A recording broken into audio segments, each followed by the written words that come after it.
आपको बताते चले, ये तस्वीरें देखिए, जेपी नड्डा ने माला पहनाकर प्रधानमंत्री नरेंद्र मोदी का सम्मान किया, स्वागत किया। ये तस्वीरें आप देख सकते हैं। उनके साथ अमित शाह गृह मंत्री यहां पर नजर आ रहे हैं स्टेज पर। आप देखिए 3 तस्वीरें इस पूरे संसदीय दल की बैठक की इस वक्त हम आपको दिखा रहे हैं।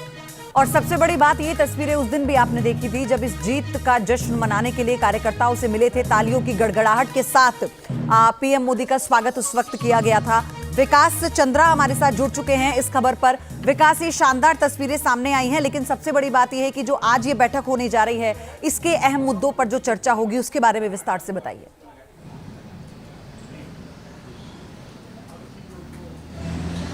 देखिए, ये बीजेपी पार्लियामेंट्री पार्टी की बैठक है, यानी संसदीय दल की बैठक है। इसमें लोकसभा और राज्यसभा के सभी सांसद शामिल होते हैं और इसमें प्रधानमंत्री नरेंद्र मोदी भी हैं, क्योंकि सभी मंत्री जो सांसद हैं सब मौजूद हैं, यानी सभी मंत्री भी इसमें मौजूद हैं। और ये सब संसद का सत्र चल रहा होता है तो सामान्य तौर पर बीजेपी की ये बैठक मंगलवार को होती है, लेकिन इस बार मंगलवार को नहीं हुई थी क्योंकि कई राज्यों के चुनाव परिणाम आए थे और राजनीतिक गतिविधियाँ ज़्यादा थीं, तो इस वजह से आज ये आयोजित की गई है, लेकिन काफ़ी महत्वपूर्ण है। और आज इस बैठक में प्रधानमंत्री नरेंद्र मोदी के, जैसा आपने दर्शकों को बताया, कि सम्मानित भी किया गया कि हैट्रिक लगा है। 2024 के सेमीफाइनल में बीजेपी हैट्रिक लगाई है, तो 24 में कैसे हैट्रिक लगे, इसका गुरु मंत्र प्रधानमंत्री मोदी इस बैठक में बताने वाले हैं। इस बैठक में कोई पार्टी के नीतिगत फैसले नहीं किए जाते हैं, क्योंकि ये बहुत बड़ी बैठक होती है, उसमें सभी सांसद मौजूद होते हैं। लेकिन इस बैठक का महत्व बहुत होता है, क्योंकि प्रधानमंत्री नरेंद्र मोदी का इसमें भाषण होता है। और जब भी प्रधानमंत्री नरेंद्र मोदी पार्लियामेंट्री पार्टी की बैठक में बोलते हैं तो वो ज़रूर सांसदों को नसीहत देते हैं, आगे अपनाए जाने वाली रणनीति बताते हैं, कैसे सांसदों को क्षेत्र में उतर कर क्या काम करना है, इन सारी बात की जानकारी देते हैं, नसीहत देते हैं, गुरु मंत्र देते हैं। तो इस पर निगाह टिकी है कि इन 3 राज्यों में जीत के बाद 2024 के लिए प्रधानमंत्री नरेंद्र मोदी आज क्या सांसदों को गुरु मंत्र देते हैं और नसीहत करते हैं। बिल्कुल। और अब बात करेंगे सियासत की।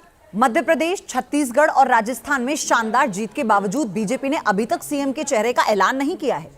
बीजेपी के अंदर लगातार मंथन चल रहा है। प्रधानमंत्री नरेंद्र मोदी के आवास पर बैठक के बाद भी यह सवाल अनसुलझा है कि आखिर ऐसा क्यों। पहले इसे जान लीजिए कि आखिर नाम का ऐलान क्यों नहीं हुआ। विधानसभा चुनाव की शानदार जीत का मोमेंटम जारी रखने का दबाव है।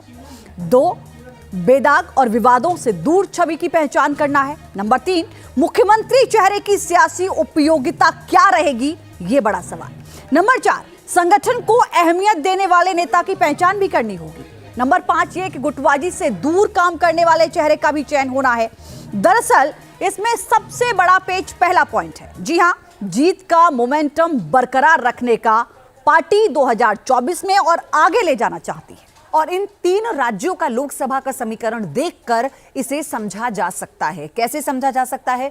2019 में राजस्थान में लोकसभा की 25 सीटों में से 24 पर बीजेपी ने जीत हासिल की थी। हालांकि एक सहयोगी आरएलपी को जोड़ दें तो बीजेपी ने राजस्थान में क्लीन स्वीप किया था। वहीं मध्य प्रदेश की 29 सीटों में से 28 पर पार्टी का कब्जा है, जबकि छत्तीसगढ़ की 11 लोकसभा सीटों में से 9 पर बीजेपी ने जीत हासिल की थी।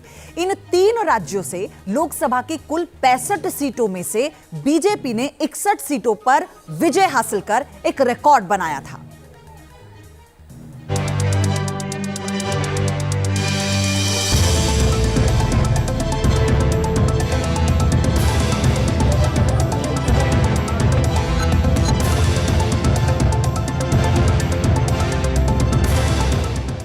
राजस्थान, मध्य प्रदेश और छत्तीसगढ़ में बीजेपी की बम्पर जीत जितनी आसान दिखी, उतना ही मुश्किल इन राज्यों में सीएम के चेहरे का चुनाव दिख रहा है, क्योंकि इन राज्यों में सत्ता की कुर्सी कौन संभालेगा, पार्टी ने अभी तक इसका ऐलान नहीं किया है। राजस्थान में सत्ता क्या फिर से 2 बार की सीएम रही वसुंधरा राजे सिंधिया को मिलेगी? उनके तेवरों और दावेदारी की जिद की वजह से इस पर संदेह है, लेकिन साथ ही लोकसभा चुनाव से पहले पार्टी किसी तरह का रिस्क नहीं लेना चाहती। इसी वजह से वसुंधरा के साथ ही बाबा बालकनाथ, दिया कुमारी, गजेंद्र सिंह शेखावत और अश्विनी वैष्णव जैसे चेहरे भी चर्चा में शामिल हैं। इसी तरह मध्य प्रदेश में भी एंटी इनकम्बेंसी की वजह से 16 वर्षों से एमपी की सत्ता संभाल चुके शिवराज पर बात नहीं बन पा रही थी। इस बीच उन्होंने खुद को इस रेस से दूर कर लिया है। के दावेदार नहीं है, पहले भी कभी नहीं रहा, आज भी नहीं हूँ, बात नहीं रहूंगा। भारतीय जनता पार्टी के कार्यकर्ता एक बड़े मिशन को पूरा करने के लिए काम करते हैं। फिर भी एमपी में सीएम फेस के लिए शिवराज सिंह चौहान के साथ ही नरेंद्र सिंह तोमर, प्रहलाद पटेल, कैलाश विजयवर्गीय और ज्योतिरादित्य सिंधिया का नाम सीएम फेस के लिए चर्चा में है। इसी तरह छत्तीसगढ़ में सीएम पद के लिए केंद्रीय मंत्री रही रेणुका सिंह, जो आदिवासी चेहरे के तौर पर बीजेपी की फायर ब्रांड नेता मानी जाती हैं, उनका नाम सबसे आगे है। जबकि पूर्व मुख्यमंत्री रमन सिंह के साथ ही बीजेपी के प्रदेश अध्यक्ष अरुण साव के साथ ही विष्णुदेव साय के नाम पर भी मंथन जारी है। सीएम फेस पर इस मंथन के पीछे 5 बड़ी वजह गिनाए तो इन तीनों राज्यों में बीजेपी उस चेहरे पर दांव लगाएगी जो पीएम मोदी की गारंटी पूरा कर पाने का मादा रखता हो, क्योंकि इन राज्यों में न सिर्फ मोदी के नाम पर चुनाव लड़ा गया, बल्कि पार्टी का घोषणा पत्र मोदी की गारंटी नाम से जारी किया गया। इसके साथ ही लोकसभा चुनाव में समीकरण को ध्यान में रखते हुए संघ की पसंद और कास्ट फैक्टर भी इस चयन में बड़ी भूमिका निभाएगा। साथ ही सीएम ऐसा व्यक्ति बनेगा जो चमक धमक से दूर होकर काम पर फोकस करे। ये सारे फैक्टर एक व्यक्ति के जरिए साधना बेहद मुश्किल है। ऐसे में बीजेपी सारे समीकरणों को साधने के लिए एक सीएम और 2 डिप्टी सीएम का फॉर्मूला भी लागू कर सकती है।